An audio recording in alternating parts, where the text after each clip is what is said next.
అంతరాయ తిమిరోపశాంతయే శాంతపావనమచింత్య వైభవం తం నరం వపుషి కుంజరం ముఖే మన్మహే కిమపి తుందిలం మహః వసుదేవసుతం దేవం కంసచాణూరమర్దనం దేవకీ పరమానందం కృష్ణం వందే జగద్గురుం శ్రీకృష్ణం వందే జగద్గురుం. భగవద్బంధువులకు, సత్యాన్వేషులకు, ఆత్మస్వరూపులకు స్వాగతం, సుస్వాగతం. ఆత్మజ్ఞానం ఉపనిషత్తుల సారమంతా కూడా ఆత్మ గురించే తెలియజేస్తుంది. నేనెవరిని సార్, నేనెవరినో తెలుస్తారు నాకు, నా పేరు కాదు, నువ్వు నీ పేరు కాదు, ఓకే. నేను ఈ రూపము 15 ఏళ్ల కింద చూసిన వాడు గుర్తుపడతాడా?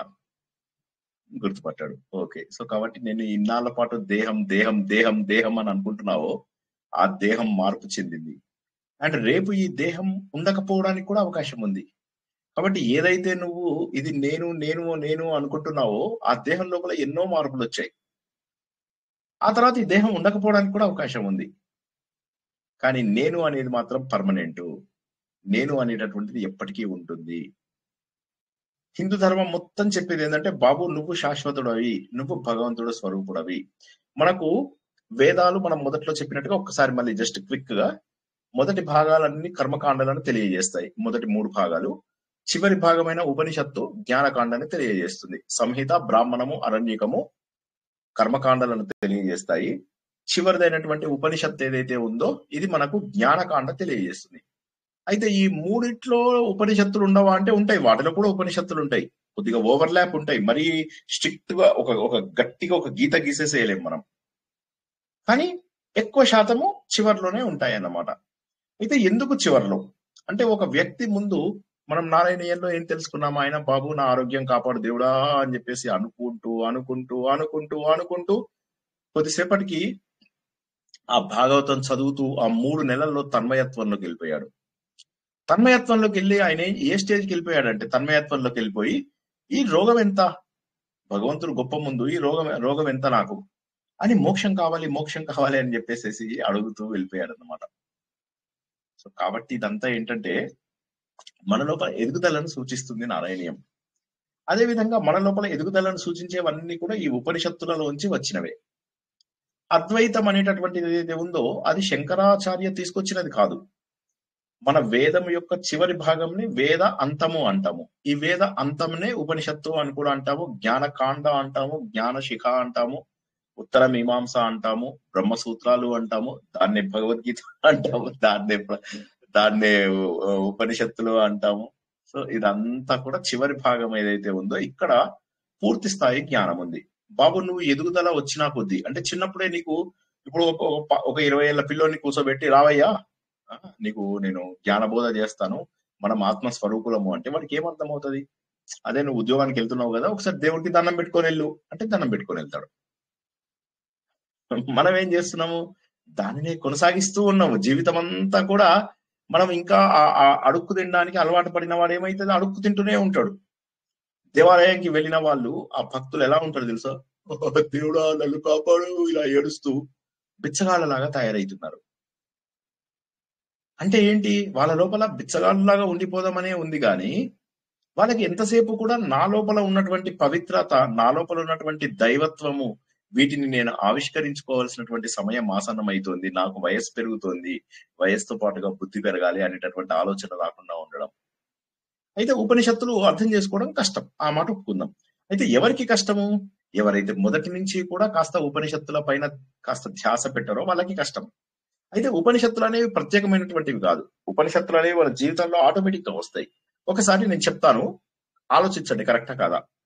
నేను 20 ఏళ్లలో ఉన్నాను, మంచిగా ఎగురుతున్నాను, దూకుతున్నాను, కొండలు తినేసి అరిగించేసుకుంటున్నాను, బాగా ఉంది. 30 ఏళ్ళు వచ్చేసరికి బాధ్యతలు అవి వస్తాయి, ఉద్యోగం అది ఇది, కొద్ది కొద్దిగా టెన్షన్స్ స్టార్ట్ అవుతూ ఉంటాయి. 40 ఏళ్ళు వచ్చేసరికి బీపీలు, షుగర్లు, శరీరంలో రకరకాల రోగాలు, జుట్టు తెల్లబట్టాలు 35 ఇయర్స్ కి స్టార్ట్ అవుతుంది చాలా మందికి. సో 35-40 ఏళ్ళకే తెల్ల జుట్టు స్టార్ట్. ఆ తర్వాత మెల్లమెల్లగా శరీరంలో కొత్త కొత్త రోగాలు రావడం స్టార్ట్ అవుతుంది. ఇలా ఇలా ఇలా ఇలా శరీరం అంతా కూడా నశిస్తూ ఉంటుంది. ఇటు చూస్తూ ఉంటాం. సడన్ గా అనుకోకుండా మన మిత్రులు చాలా తక్కువ వయసు ఉన్న వాళ్ళు మన కళ్ళ ముందే కనుమరుగైపోతూ ఉంటారు. మన కుటుంబాలలో, మనకు దగ్గర కుటుంబాలలో ఎంతో మంది పక్కకి వెళ్ళిపోతూ ఉంటారు. ఎంతో మంది జీవితము ఎందుకు దాటిపోయింది అనే విషయం మనకు తెలియదు. ఎందుకు వీళ్ళందరూ కూడా వాళ్ళ వాళ్ళ జీవితాన్ని పూర్తిగా అనుభవించలేకపోతున్నారు అనేటటువంటి విషయం కూడా మనకు తెలియదు. ఎందుకు ఎందుకు ఎందుకు సో ఇది మనం కూర్చొని ఆలోచించాలి. అంతేగాని చచ్చిపోయాడా, అరే వాడు చాలా మంచోడు రా, సరే నేను వెళ్తాను, కొద్దిగా ఇంట్లో పని ఉంది అని వెళ్ళిపోతున్నాం మనం. కానీ ఏం లేదు దీనికి. కొద్దిగా ఒకసారి ఆలోచిస్తే నిజమే కదా, కొద్దిగా జాగ్రత్తగా ఉంటాం. అప్పుడు జాగ్రత్తగా ఉండి ఇది రేపు నిన్న వాడికి జరిగింది రేపు నాకు జరుగుతుంది, నిన్న వాడికి జరిగినటువంటిది ఏదైతే ఉందో అదే మరణం నాకు కూడా జరుగుతుంది, వాడికి వచ్చినటువంటి రోగాలు నాకు వస్తాయి. కరోనా వచ్చినప్పుడు ప్రపంచం అంతా ఎలా కొట్టుకుపోయింది. ఎప్పుడైతే మనకు రాదు అనుకున్నారో వాళ్ళందరూ ఇదైపోయారు. ఒక డాక్టర్ గారు ఉండేవారు మా ఇంటి దగ్గర, ఒక మంచి చాలా గొప్ప డాక్టర్ గారు ఉండేవారు. ఆయన హోమియోపతికి బాగా మంచి మందులు ఇస్తూ ఉండేవారు. ఆయన నా ఏజ్ నాకంటే చిన్నవాడేమో మరి తెలీదు, బట్ ఆయన సడన్ గా కరోనాలో ఇదైపోయింది. సో ఏం చెప్పలేము. ఇవన్నీ చూస్తున్నప్పుడు ఏంది, మనం ఆలోచించాలి. ఒక్కసారి కూల్ గా కూర్చుని SIT back, relax, think about it. ఏంటి జీవితం, పుట్టింది ఎందుకు, నేను పుట్టింది నానా కష్టాలు పడి చదువుకున్నాను, చదివిన తర్వాత పెళ్లి, పిల్లలు, బాధ్యత, ఉద్యోగం, దాని తర్వాత మళ్ళీ వీళ్ళందరికీ పెళ్లి చేయడము. ఆ పెళ్లిళ్ళు మరి సక్రమంగా ఉంటాయన్న గ్యారంటీ లేదు. మళ్ళీ అందులోపల వాళ్ళ కష్టాలన్నీ నేను భరిస్తూ, మళ్ళీ వాళ్ళకు బాగుంటే ఒక ప్రాబ్లము, బాగాలేకపోతే ఒక ప్రాబ్లం. బాగుంటేనేమో వాళ్ళ పిల్లల్ని అంటే మనవళ్ళని మనవరాలని వీళ్ళందరినీ చూసుకుంటూ దాసీలాగా పడుండడం, బాగాలేకపోతేనేమో వాళ్ళు ఈసడించుకుంటున్నా కూడా, చెడ్డగా మాట్లాడుతున్నా కూడా, మనల్ని తిడుతున్నా కూడా భరిస్తూ వాళ్ళ పంచన అలా దేవుడా నన్ను ఎందుకు బతికుంచావు, నాకు ఇంకా ఎంత ఆయుష్ ఇచ్చావు అని బాధపడ్డాం. ఇటు చూసినా రెండు ఆప్షన్స్ కూడా చెడ్డగానే ఉన్నాయి. సో కాబట్టి సుఖం లేదు. అయితే ఇది మనకు జరిగేదాకా మనం ఎదురు చూడాలా, లేక పక్క వాళ్ళకి జరుగుతున్నప్పుడు ఆలోచించాలా? అప్పుడు ఏం చేయాలంటే చిన్నతనం నుంచే పక్క వాళ్ళకి జరుగుతుంటే ఆలోచించాలి. ఎందుకు ఇలా జరుగుతుంది, నేనంటే శరీరమా, కష్టాలు పడడానికే పుట్టానా, ప్రారంభంలో ఉన్నవన్నీ అనుభవించడానికి పుట్టానా, వీటి నుంచి తప్పించుకునేటటువంటి మార్గం లేదా? పర్మనెంట్ సొల్యూషన్ ఏముంది? భగవంతుని చేరుకోవడమే. భగవంతుడు ఏమన్నాడు, అనన్య భక్తి. మనం ఏమనుకుంటున్నాం, భక్తి అంటే దబదబ హడావిడి పారాయణాలు, హంగులు, ఆర్భాటాలు. ఎట్లా ఉంటది ఈ రోజుల లోపల మీరు చూసినట్టయితే ప్రవచనకర్తలు అందరూ కూడా ట్రావెల్ ఏజెంట్స్ అయిపోయారు. ప్రవచనకర్తలు, పారాయణకర్తలు ఎంతమంది ట్రావెల్ ఏజెంట్స్ అయిపోయారు. ఈ గుడికి తీసుకెళ్తాను, నేను నా గుడికి తీసుకెళ్తాను, అక్కడ కూర్చోబెట్టి పారాయణాలు చేయిస్తున్నారు. తెలియకపోవడం, ఇదంతా వాళ్ళ తప్పు, వాళ్ళు ఏదో స్వార్థంతో చేస్తున్నది కాకపోవచ్చు. కొంతమందికి తెలియదు కూడా. కూర్చోబెడతారు, పదండి ఇక్కడికి వెళ్ళి పారాయణం చేద్దాం, ఆ గుడిలో కూర్చొని పారాయణం చేద్దాం, చేస్తారు, కబుర్లు చెప్పుకుంటారు, హంగులు, ఆరుపాటాలు. ఆ దాని అర్థం తెలుసుకోవడానికి కూడా ఎవరు ప్రయత్నం చేయరు. అదే కనుక మనం చెప్పే కదా, మా తెలిసిన వారు ఒకరు 100 సార్లు విష్ణు సహస్రనామం చేయించారు, గ్రాండ్ గా చేయించారు. అదంతా అయిపోయిన తర్వాత పెద్ద హోమం అవి చేయించారు అనమాట, చాలా గ్రాండ్ గా చేయించిన తర్వాత ఆయన నేను అడిగాను, ఇప్పుడు మీరు 100 సార్లు చేయించారు, చాలా గ్రాండ్ గా అందరికీ చెప్పుకుంటున్నారు, నా కూతురు పెళ్లి కూడా అయిందంట. ఆ తర్వాత కూడా ఆయన నా దగ్గరికి వచ్చి, నా కూతురు పెళ్లి ఎందుకు అయిందో తెలుసా అన్నాడు. ఎందుకు అంటే, 100 సార్లు చేయించాను కదా, అందరిళ్లలో 100 సార్లు, అందరిళ్లలో ఎవరిది వాడే చేశాడు, కానీ ఆ పుణ్యమంతా ఇప్పుడు ఆయన, ఆ క్రెడిట్ కూడా ఆయన తీసేసుకుంటున్నారు. తీసుకుంటే అన్నాడు, మీరు అన్నింది చాలా కరెక్ట్, ఒక్క మాట చెప్పండి, 10 శ్లోకాలు మీకు మీనింగ్ చెప్పగలరా? నాకు ఇష్టమండి, మీనింగ్ అవసరం లేదు. సరే, మీనింగ్ లేదు కదా, నో ప్రాబ్లం, పర్వాలేదు. 10 నామాల మీనింగ్ చెప్పండి కనీసం. 10 శ్లోకాలు అంటే సో చాలా పెద్దది, 100 నామాలు ఉంటాయి సుమారుగా, 70-80 నామాలు. 10 నామాల మీనింగ్ చెప్పగలరా? చెప్పలేను. మరి రిపిటేషన్స్ మనకు ఎంతవరకు విలువని తెస్తాయి? ఏదైనా అంతే, నేను చెప్తున్నది అది విష్ణు సహస్రనామం, లలితా సహస్రనామం, నారాయణీయం, భగవద్గీత కాదు, మీరు చదివే ప్రతిది కూడా అర్థం చేసుకుంటే ఏమవుతుందంటే ఒక రకమైనటువంటి ఆనందం. నారాయణీయం అర్థం చేసుకుంటూ ఉన్నారనుకోండి, మీకు ఏమనిపిస్తుంది, నారాయణ భట్టాద్రి మార్పు చెందాడు, ఆయన మార్పు వచ్చింది, ఆయన లోపల పరిణతి వచ్చింది. అదే విధంగా మన లోపల పరిణతి రావాలి జ్ఞానం వైపుకి. ఈ జ్ఞానం వైపుకు పరిణతి రావాలంటే ఈ ప్రవచనాలు ఇవేం అవసరం లేదు, ఆనెస్ట్లీ స్పీకింగ్ ఇవేం అవసరం లేదు. ఇవన్నీ ఏంటంటే మీకు తాళం చెవి తిప్పడానికి, మీకు అంతే, ఎక్స్ట్రా హెల్ప్ చేస్తున్నాం అంతే మేము. కానీ అసలు ఇవి అవసరమే లేదు. జస్ట్ ఆలోచన ద్వారా మీకు మార్పు వస్తుంది. గౌతమ బుద్ధుడిలో మార్పు ఎలా వచ్చింది, అశోకుడిలో మార్పు ఎలా వచ్చింది? ఒక చిన్న సంఘటన చాలు జీవితంలో మనల్ని మార్చేయడానికి. అయ్యో క్షణభంగురం కదా జీవితం, క్షణభంగురం కదా జీవితం, మరి నేను ఎందుకు పుట్టాను, నేను ఎవరిని, శరీరాన్న, శరీరాన్ని అయ్యేటట్టయితే శరీరం తర్వాత నేను ఉండనా? ఇంకా శరీరంతో పాటు నా ఉనికి పతనం అయిపోతున్నా. ఒక్కసారి ఆలోచించండి. శరీరం ఉంది, శరీరంతో పాటు నేను పతనం అయిపోతున్నా. ఇలా ఆలోచిస్తూ ఉంటే అప్పుడు వేదాంతము అని ఏదైతే చెప్తారో, వేద అంతము, వేదాంతం అంటే వేదం యొక్క చివరి భాగము, దీన్నే అద్వైతము అంటారు. అంటే ద్వైతము కానటువంటిది, నేను భగవంతుడి యొక్క స్వరూపము. నువ్వెవడివి? నేను భగవంతుడి యొక్క స్వరూపము. నువ్వెవరివి? నేను భగవంతుడి యొక్క స్వరూపము. Very good. నేను ఎప్పుడైతే భగవంతుడి స్వరూపాన్ని అని చెప్పేసి మనస్ఫూర్తిగా గుర్తించగలుగుతానో ఆ రోజు నా లోపల పరిణతి వచ్చింది. సరే, పరిణతి రావడం అవసరమా?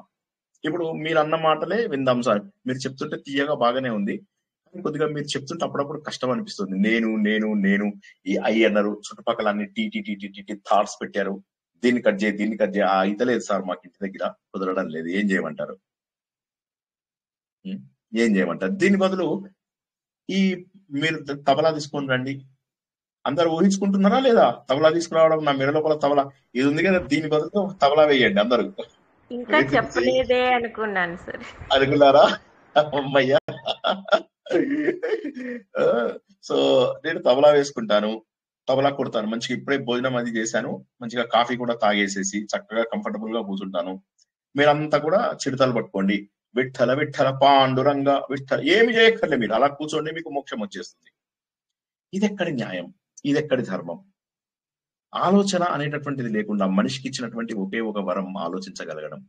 అటువంటి అద్భుతమైనటువంటి వరాన్ని మనం ఎందుకు వృధా చేసుకోవాలి? అలా అని చెప్పి 20 ఏళ్ల వాడు సన్యాసం తీసుకోవద్దు, 30 ఏళ్ల వాడు సన్యాసం తీసుకోకూడదు, 40 ఏళ్ల వాడు సన్యాసం తీసుకోమని లేదు. ఎవరి పనులు వాళ్ళు చేయాల్సిందే, తప్పదు. ఎవరి బాధ్యతలను వాళ్ళని చేసి తీరవలసిందే. మనం మొన్న ఏమనుకున్నాము? మనసు భగవంతుడికి భుజాల పైన బాధ్యత, బుద్ధి లోపల భగవంతుడు. చెప్పాను, జ్ఞాపకం ఉందా? అందరూ మర్చిపోయారా? అది చెప్పండి, నేను అన్నమాట ఎవరన్నా చెప్పండి.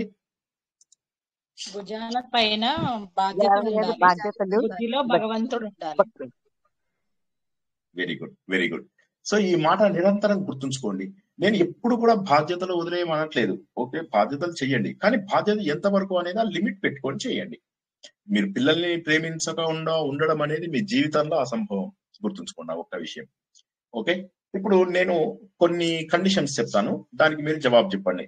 మీకు ₹1,00,00,000 ఒకడు అంటాడు, ఒక ఎక్స్ అనే వ్యక్తి దగ్గరికి వచ్చేసి, నువ్వు ₹1,00,00,000 ఇస్తావా లేకపోతే నీ కొడుకుని చంపేనా అంటాడు. అతను ఏం చేస్తాడు?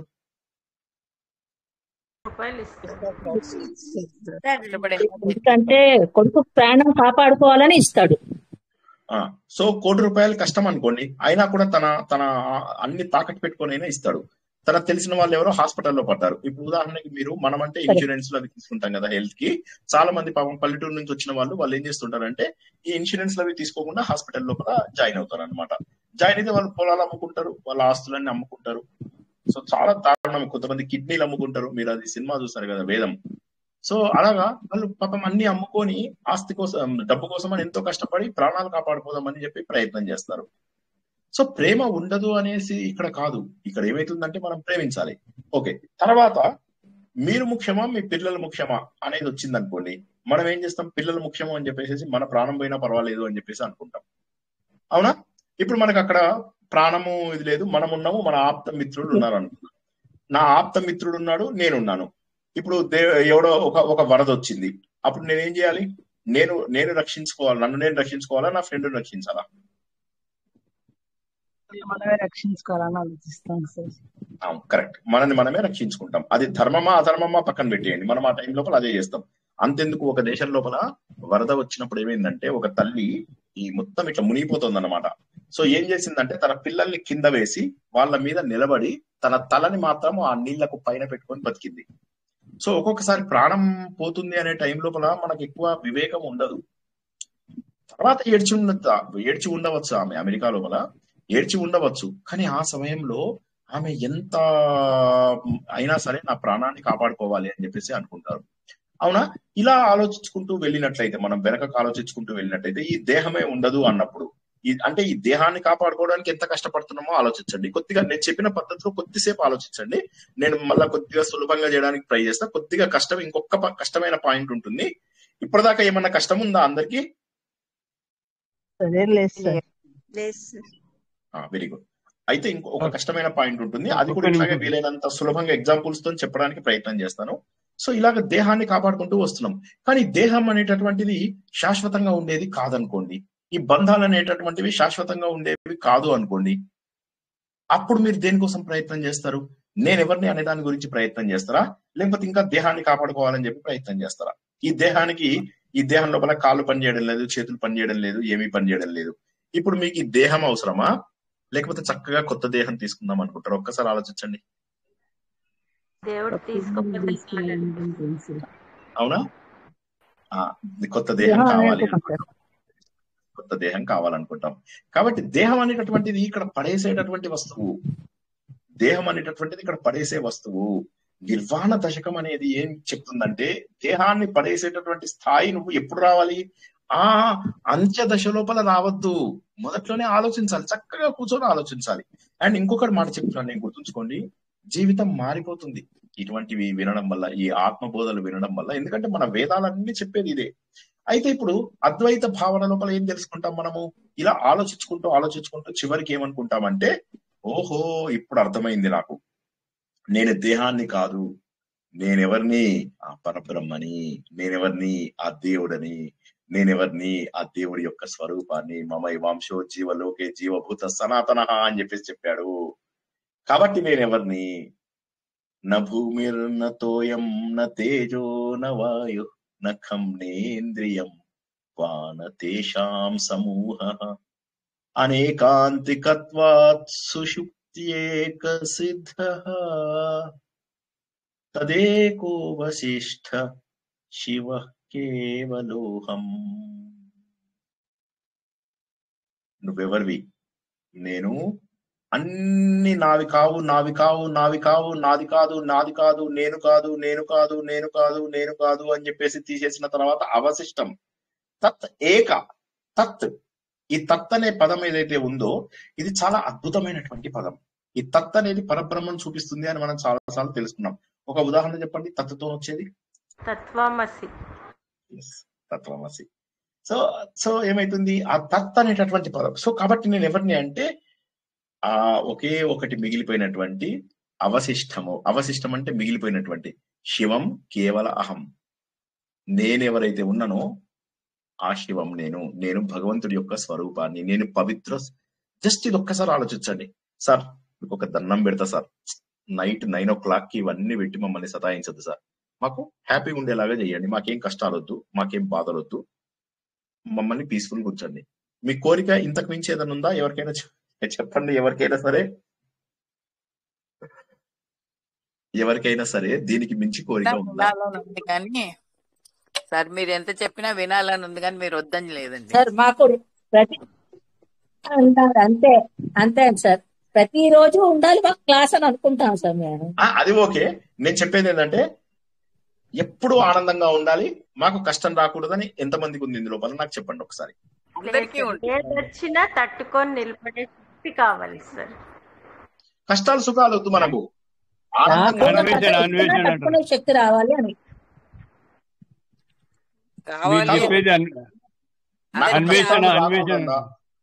చెప్పండి. వేణుగోపాల్ గారు చెప్పండి.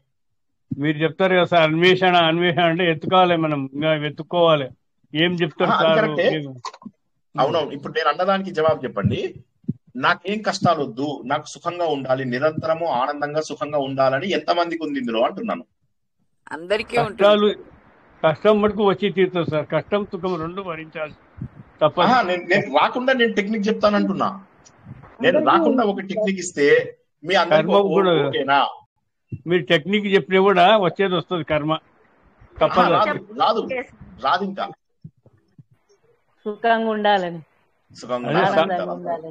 ఆనంద స్థితికి పోతే మానసిక సుఖం అని సెలెక్ట్ చేసుకోవాలి సార్.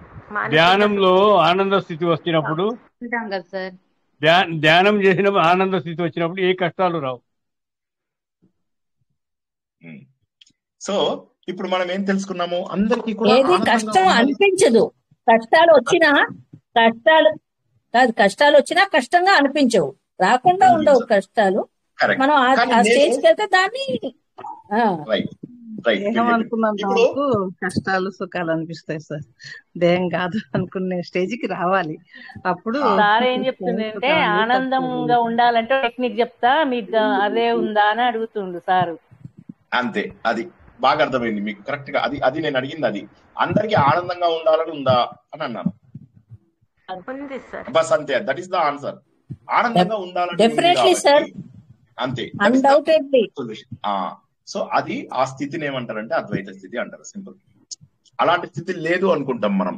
మనం ఎంతసేపు కూడా ఏమనుకుంటాము, అటువంటి స్థితి ఉండదు. చాలా మందికి ఏంటంటే అది ఉంది అంటే నమ్మకం కలగదు. ఇప్పుడు మన లోపల ఎక్కువ మంది నేను ఎప్పుడు ఆనందంగా ఉండగలిగే స్థాయి ఒకటి ఉంది అని చెప్పి ఒప్పుకోరు. ఎప్పుడు కూడా ఆనందంగా ఉండగలిగేటటువంటి స్థాయి ఉంది అని ఒప్పుకోరు. కానీ అటువంటి స్థాయి మనకు ఏమంటున్నాడు ఆయన, సుషుప్తి ఏక సిద్ధ. నువ్వు గాఢ నిద్ర పోయినప్పుడు నిద్ర సుఖం తెలిసిన వాడికి మాత్రమే మోక్షం అర్థమవుతుంది. సుషుప్తి ఏక సిద్ధ. సుషుప్తిలో మాత్రం స్థిరంగా ఉన్నప్పుడు నువ్వు ఎట్లా ఆనందంగా ఉన్నావు? కష్టాలు ఏమైపోయినాయి? నీ పక్కన పాము పెట్టినా పట్టించుకుంటలేవు, నీ పక్కన తేళ్ళొచ్చినా పట్టించుకోవడం లేదు, శరీరంలో ఉన్న రోగాలను పట్టించుకోవడం లేదు, దగ్గొస్తే పట్టించుకోవడం లేదు, ఏమొచ్చినా పట్టించుకోవడం లేదు. నీ లోపల ఉన్న స్వార్థము నీకు తెలియదు, అసూయ తెలియదు. మరి ఇది మన లోపల ఆనందంగా లేని స్థితి? ఆనందంగా ఉండే ఒక స్థితి ఉందా లేదా చెప్పండి? ప్రతిరోజు అనుభవిస్తున్నాం, ప్రతిరోజు. దానినే ఈయన ఏమని చెప్తున్నాడు, అనైకాంతికత్వాత్. ఆయన ఏమంటున్నాడు, ఎన్నో ఉన్నాయి కానీ ఇవన్నీ కూడా ఏంటంటే ఏకత్వము, స్థిరత్వం లేదు. కానీ నేను గాఢ నిద్రపోయినప్పుడు ఒకటి నన్ను ప్రశాంతంగా ఉంచుతోంది. నేను గాఢ నిద్రలో ఉన్నప్పుడు నాకు ఏ విషయాలు తెలియడం లేదు. నేను ఆ సమయంలో శరీరంను కాదు, నేను ఆ సమయంలో ఇంద్రియములను కాదు, నేను ఆ శరీరంలో రోగాలను పట్టించుకోను, నేను ఆ శరీరంలో నాకు రాగము ద్వేషము లేదు, నాకు ఆ సమయంలో మనస్సు లేదు, నాకు ఆ సమయంలో బుద్ధి అనేటటువంటిది లేదు. బుద్ధి లేదంటే మళ్ళీ వేరే మీనింగ్ వస్తుంది, అది కాదు. బుద్ధి లేదంటే తెలివితేటలు లేవని కాదు నా ఉద్దేశము. ఆ సమయంలో బుద్ధి అనేది పనిచేయడం లేదు, మనసు అనేటటువంటిది పనిచేయడం లేదు, నా శరీరం అనేటటువంటిది పనిచేయడం లేదు. నేను ఏదైతే ఏకంగా స్థిరంగా ఉన్నటువంటిదో అటువంటి స్థితిలో ఉన్నటువంటి తత్ ఏక. ఇవన్నీ పోగా మిగిలిపోగా ఏదైతే నేను గాఢ నిద్రలో ఉన్నటువంటి స్థితిలో ఉన్నానో ఆ స్థితిలో ఉన్నటువంటిది అంతిమంగా నాకు మిగిలేది. ఆ అంతిమంగా మిగిలేది ఏదో తెలుసా? అదే శివత్వము, అదే నిర్గుణ స్వరూపమైనటువంటి నేను. ఆ గాఢ నిద్రలో ఉన్నప్పుడు మాత్రం నాకు తెలుస్తోంది ఏంటంటే నేను చుట్టాలు కాదు, నేను బంధు అంటే మిత్రులు కాదు, నేను భార్య కాదు, నేను భర్త కాదు, నాకు పిల్లలు అవసరం లేదు, నాకు డబ్బు అవసరం లేదు, నాకు రాగం లేదు, నాకు ద్వేషం లేదు, నాలో అసూయ లేదు, నా లోపల చెడు లక్షణాలు లేవు, నా లోపల మంచి లక్షణాలు లేదు, నాకు దేవుడు కూడా అవసరం లేదు, నాకు ఎవరూ అవసరం లేదు, నాకు ఎవరూ అవసరం లేదు, నాకు ఎవరూ అవసరం లేదు. నేనే బ్రహ్మని, అహం బ్రహ్మాస్మి, అహం బ్రహ్మాస్మి, అహం బ్రహ్మాస్మి. నేనే భగవంతుడిది, నేనే ఆనందమయమైనటువంటి స్థితిలో ఉన్నాను, నేనే ఆనందమయమైనటువంటి స్థితిలో ఉన్నాను. ఆ ఆనందమైనటువంటి మిగిలిపోయిన అన్ని పోగా మిగిలిపోయినటువంటి ఆ ఆనందమయమైనటువంటి స్థితి ఏదైతే ఉన్నదో అదే నేను. ఇప్పుడు ఈయన ఏమంటున్నాడు, ఇప్పుడు పద్యంలో మనం రెండవ లైన్ నుంచి యాక్చువల్గా ఉల్టా స్టార్ట్ చేసాం. ఓకే, మొదటి నుంచి స్టార్ట్ చేద్దాం. ఈయన ఏమంటున్నాడు, న భూమిర్ న తోయం న తేజో న వాయు నఖం నేంద్రియం వా న తేషాం సమూహ. నేను ఎవరెవరిని కాదు అని చెప్పేసి అంటున్నాడు. ఇవాళ ఒక కొత్త కాన్సెప్ట్ అర్థం చేపిస్తాను, కొద్దిగా మీరు వింటారా? ఎక్కడైనా డౌట్ రాగానే ఆపేయండి, ఎందుకంటే ఒక చిన్న కొత్త కాన్సెప్ట్ ను అర్థం చేపిద్దామని ప్రయత్నం చేస్తున్నాను. సరేనా? హలో, ఒక 5 నిమిషాలలో మీకు మంచిగా ఉంటే 5 నిమిషాలలో మంచి దీన్ని తర్కశాస్త్రము అంటారు. నేను మనకందరికి కూడా దర్శనాలు 6 ఇవాళ ఒక కొత్త కాన్సెప్ట్ అర్థం చేసి, నాకు తెలుసు చాలా రోజులుగా మనం 1వ శ్లోకమే చెప్పుకుంటున్నాము, కానీ మీకు ఒక శ్లోకం అర్థమైతే తర్వాత 9 శ్లోకాలు మీరు ఎంత స్పీడ్ గా తీసుకెళ్ళమంటే అంత స్పీడ్ గా తీసుకెళ్తా. ఇప్పుడు మాత్రం నేను స్లోగానే చెప్తాను, ఒక్కసారి మీరు అర్థం చేసుకోండి. కొద్దిగా కొత్త కాన్సెప్ట్ ఒకటి అర్థం చేపిస్తా. మనకు 6 దర్శనాలని ఉన్నాయన్నమాట. ఈ 6 దర్శనాలలో పతంజలి యోగము, కనాదుడి వైశేషికము, గౌతముడి న్యాయము, తర్వాత కపిలుడి సాంఖ్యము, పూర్వ మీమాంస, ఉత్తర మీమాంస, ఇవన్నీ ఏవైతే మనం చెప్పుకున్నామో ఈ దర్శనాల లోపల న్యాయ దర్శనం అని ఒకటి ఉంది, గౌతముడు రాసినటువంటి న్యాయ దర్శనం. ఈ న్యాయ దర్శనం లోపల తర్కశాస్త్రం ఉంటుంది. ఇప్పుడు ఇది మేము ఎంఏ లోపల చదువుకున్నాం కదా, సో కొద్దిగా నేను ఆ నాలెడ్జ్ ఇక్కడ ఉపయోగిద్దాము మీకు అర్థం చేయించడానికి అని చెప్పేసి చెప్తున్నా. అందులోపల ఏమవుతుందంటే తర్కం అంటే ఏంటి, తర్కం అంటే ఏంటంటే మీరు ఎలా ఆలోచించాలి, ఏ విషయాన్నైనా ఎలా ఆలోచిస్తే నాకు బోధపడుతుంది. ఇప్పుడు మామూలుగా అయితే మనకు ఆటోమేటిక్ గా ఆలోచన రావాలి. ఒకసారి శ్మశానం పోయినటువంటి వ్యక్తి జీవితంలో మార్పు రాలేదు అంటే అతను ఆలోచించడం లేదు అని లెక్క. శ్మశానంలో కూడా కబుర్లు చెప్పుకునే జనాలు ఉన్నారు తెలుసా మీకు. శ్మశానంలో కూడా తొందరగా కాలితే బాగుండు మేము వెళ్ళాలా అనుకునే వాళ్ళు ఉంటారు తెలుసా. సో కాబట్టి ఏమవుతుందంటే అక్కడైనా కూడా మనకు వైరాగ్యం రాకపోతే ఎందుకు. మా నాన్నగారిని అలా నేను ఆ చితి మీద చూసినప్పుడు నాకు అర్థం కాలేదు. ఇంతలోకి ఏమైంది, ఈ ప్రాసెస్ స్టార్ట్ అవ్వకముందే మా నాన్నగారికి చెయ్యికి అంటుకుందనమాట. నేను అయ్యో అంటుకుంది అంటున్నాను, కానీ మా నాన్నగారు ఏమనడం లేదు. ఆయన ఆ చెయ్యి అంటుకుంటుంటే ఆయన అలాగే ఉన్నారు, ఏమి లేదు, వదిలేశారు ఆయన. అంటే దేహం కాదు నువ్వు దేహం కాదు. ఇన్ని రోజుల పాటు దేన్నైతే నువ్వు నీ సొంత తండ్రిగా ఊహించుకున్నావో అది నీది కాదు. ఇప్పుడు వైరాగ్యం రాకపోతే ఎప్పుడు వైరాగ్యం వస్తుంది ఒకసారి ఆలోచించండి. చుట్టుపక్కల చూడాలి, చుట్టుపక్కల చూసి వాటి నుంచి వైరాగ్యం తెచ్చుకోవాలి. జీవితంలో చేయవలసిన పనులు మానకండి, తప్పకుండా చెయ్యండి. ప్రశాంతంగా మనస్ఫూర్తిగా హడావిడి లేకుండా, హంగు లేకుండా, ఆర్భాటం లేకుండా దేవుణ్ణి భక్తితోటి ప్రార్థించండి. అది నారాయణేమే అవ్వచ్చు, విష్ణు సహస్రనామం అవ్వచ్చు, శివ సహస్రనామం అవ్వచ్చు. మీకు ఏమీ లేకపోతే శ్రీరామ రామ రామేతి చదివిన అది కూడా కష్టమైతే శ్రీరామ జయ రామ జయ రామ అది కూడా అవసరం లేదండి. కొత్తగా రామ అనుకోండి చాలు మనస్ఫూర్తిగా. కానీ ఆ భక్తి అనేటటువంటిది ఇక్కడ ఉండాలి. ఆ భక్తి అనేది ఇక్కడ రావాలి అంటే మీలో పవిత్రత రావాలి. ఆ పవిత్రత ఎప్పుడు వస్తుందంటే ఆలోచనలో. ఏమంటాడు వాడు, అదేది సుఖ్ కే సబ్ సాథీ దుఃఖ్ మే న కోయి మేరే రామ్ తేరే నామ్ సుఖదాయి దూజా న కోయి. ఎక్కడ తప్పు చదివాను. సో ఆయన ఏమంటున్నాడు, నీ ఓ దేవుడా, ఈ ప్రపంచంలో అందరూ సుఖం ఉన్నప్పుడు అందరు నా వింటున్నారు, దుఃఖం వచ్చినప్పుడు ఎవ్వరూ లేరు. మేరే రామ్ తేరే నామ్, నీ పేరు ఒక్కటే నాకు సుఖాన్ని కలిగిస్తుంది, రెండవదిక లేదు. భగవంతుడి పేరు తప్ప రెండవదిక లేదు. అంటే బ్రహ్మ తప్ప ప్రపంచంలో మరొకటి లేదు. ఇవి మన కళ్ళ ముందు మనం ఎన్నోసార్లు చూసినటువంటివి సంఘటనల ద్వారా, మనం విన్నటువంటి సినిమా పాటల ద్వారా అయినా సరే ఆధ్యాత్మికత పెంచుకోవాలి. ఆ పెంచుకోవాలి అంటే తర్కం, ఆలోచించేటటువంటి గుణం రావాలి. ఆ ఆలోచించేటటువంటి గుణం లోపల ఇవాళ మనం ఒక చిన్న గుణం నేర్పిస్తాం. చాలా ఉన్నాయి తర్కం లోపల, ఒక్కటే నేర్పిస్తా. ఇది గౌతముడి న్యాయంలోంచి నేర్చుకుంటున్నటువంటి ఒక తర్కం. ఓకే, ఈ తర్కం ఏమంటారంటే, ఇది అందరు జాగ్రత్తగా వినండి ప్లీజ్. పెన్ను రాసుకున్నా కూడా నేనేమనుకోను. ఓకే, మొదటి దాన్ని ఏమంటారంటే అన్వయము అంటారు. ఓకే, మొదటి దాన్ని ఏమంటారు, అన్వయం. రాసుకునే వాళ్ళు రాసుకోండి.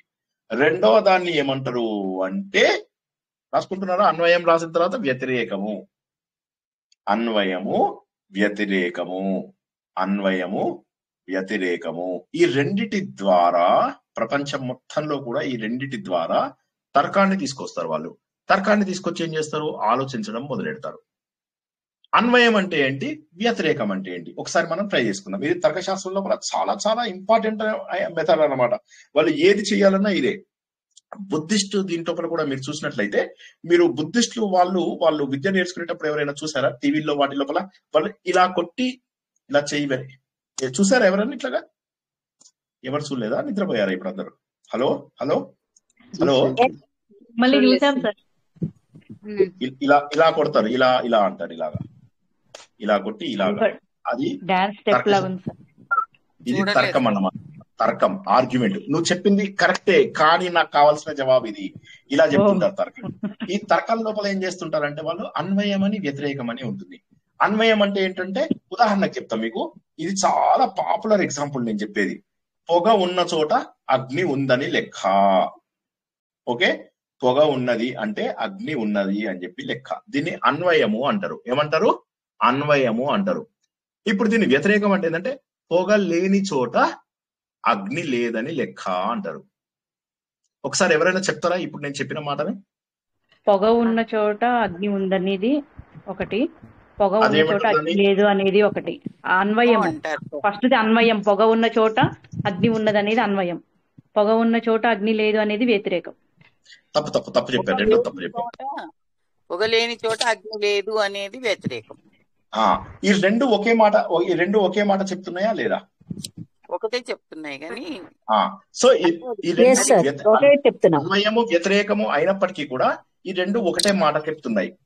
అప్పుడు ఏంటంటే మనము కరెక్ట్ దీని లోపల రీజనింగ్ ఉంది అని అంటాం. ఎవరో మాట్లాడుతున్నారు, చెప్పండి. పొగ ఉన్న చోట అగ్ని ఉన్నది అనేది అన్వయం, పొగ లేని చోట అగ్ని లేదు అనేది వ్యతిరేకం, అంతే కదా సార్? పర్ఫెక్ట్. ఓకే, సో ఇప్పుడు రెండు కూడా ఒకటే మాట చెప్తున్నాయా కాదా? నాకు చెప్పండి ఒకసారి. ఒకటే సార్ భావం. ఒకటే మాట చెప్తున్నాయి. ఓకే, రాఘవన్ ఒక గుమాస్తా. ఓకే, కొద్దిగా ప్లీజ్ అందరు కొద్దిగా ఒక్క 5 నిమిషాలు ఉండండి, నేను మీ కష్టాన్ని దూరం చేసేస్తా. ఓకే, కొద్దిగా ఒక 5 నిమిషాలు కష్టపడండి. రాఘవన్ ఒక గుమాస్తా. ఓకే, అతడు పిచ్చివాడు. రాఘవన్ ఒక గుమాస్తా, అతను పిచ్చివాడు. ఓకే, సో రాఘవన్ని పక్కన పెట్టేయండి. గుమాస్తా పిచ్చివాడు. ఓకే, గుమాస్తాలు కాని వాళ్ళందరూ పిచ్చివాళ్ళు గారు. వ్యతిరేకం. కరెక్టేనా? తప్పు సార్. గుమాస్తా పిచ్చివాడు. కరెక్ట్ కాదు సార్. గుమాస్తా కాకపోతే వాడు మంచి వాళ్ళు. ఇది ఎంతవరకు కరెక్ట్ అంటారు? అన్వయము వ్యతిరేకం ఇక్కడ కుదిరిందా? అయ్యుండొచ్చు కానీ గుమాస్తా పిచ్చివాళ్ళు కారు. అర్థమైందా నేను చెప్తున్నది? పిచ్చివాళ్ళు ఎలాగవుతారు? అంటే అన్వయము వ్యతిరేకము ఇక్కడ ఏమైంది? వాటి మధ్య సంబంధం అన్వయం వ్యతిరేకం అవ్వలేదు. అన్వయం వ్యతిరేకము రెండు కూడా ఒకే విషయాన్ని అన్వయము వ్యతిరేకము ప్రూవ్ చేయాలి. ఒకే విషయాన్ని అన్వయము వ్యతిరేకము ప్రూవ్ చేయాలి. ఓకే, ఇప్పుడు ఇక్కడ ఏమైపోయింది? ఇందాక దాని లోపల నిప్పు ఉన్న చోట పొగ వస్తుంది అనేది అన్వయం. వ్యతిరేకమైంది నిప్పు లేని చోట పొగ రాదు. సింపుల్. ఈ రెండు కూడా ఒకే అర్థాన్ని ఇస్తున్నాయి. ఇప్పుడు కాబట్టి అది పర్వాలేదు, ఆ స్టేట్మెంట్ కరెక్ట్. ఇప్పుడు మళ్ళీ రెండో స్టేట్మెంట్కి రండి. రెండో స్టేట్మెంట్కి వస్తే గుమాస్తా పిచ్చివాడు. సో గుమాస్తాలు కాని వాళ్ళు పిచ్చివాళ్ళు కారు. ఇప్పుడు ఇది కుదిరిందా? కుదరలేదు. అంటే అన్వయం ఉంది. సో అన్వయం కుదిరినా వ్యతిరేకం కుదరలేదు అంటే మీరు చెప్పినటువంటి హైపోథసిస్ తప్పు, మీరు పెట్టుకున్న అజంప్షన్ తప్పు. మనం చిన్నప్పుడు మ్యాథమెటిక్స్ చేసేటప్పుడు ఏం చేస్తాం? ముందు ఒక హైపోథసిస్ పెట్టి ఆ హైపోథసిస్ ని మొత్తం అయిపోయిన తర్వాత లాస్ట్ లోపల అది ప్రూవ్ అయినా కాకపోయినా హెన్స్ ప్రూవ్డ్ అని చెప్పి రాసేసేవాళ్ళం, అవునా?